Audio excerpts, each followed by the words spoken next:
এটা চূড়ান্ত না। এই বিষয়ে আমরা ওয়াকিবহাল আছি। এই বিষয়ে আমরা খুব মানে তীক্ষ্ণ দৃষ্টি রাখছি। আমাদের জনগণের ওই অঞ্চলের মানুষের সঙ্গে কথা হচ্ছে, এই অঞ্চলের মানুষের সঙ্গে কথা হচ্ছে। অঞ্চলের জনগণ যেটা চায় সেটাই হবে।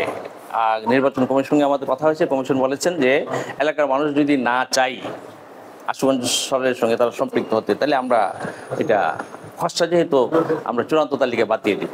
আর এলাকার মানুষ যদি চাই তাহলে তালিকা রাখবো। হ্যাঁ হ্যাঁ হ্যাঁ, মানববন্ধন হয়েছে। আমরা এই বিষয়গুলি জানার জন্য নির্বাচন কমিশনে যোগাযোগ করেছি। নির্বাচন দায়িত্বপ্রাপ্ত কর্মকর্তা বলেছেন যে জনসংখ্যার ভিত্তিতে আমরা আসন বন্টন করেছি। হ্যাঁ, ব্রাহ্মণবাড়িয়া সদর উপজেলা এবং বিজয়নগরে জনসংখ্যা অনেক বেশি, এই জন্য পাশের আসন হিসাবে আপনাদের জনসংখ্যা কম, ভোটার কম, এই জন্য আমরা দিয়েছি। যদি আপনারা এই বিষয়টা মেনে নিতে না চান, তাহলে যদি যৌক্তিক পর্যায়ে আমরা মনে করি যে এটা রাখা উচিত না, তখন আমরা এটা চূড়ান্ত তালিকা আমরা বাদ দিয়ে দিই।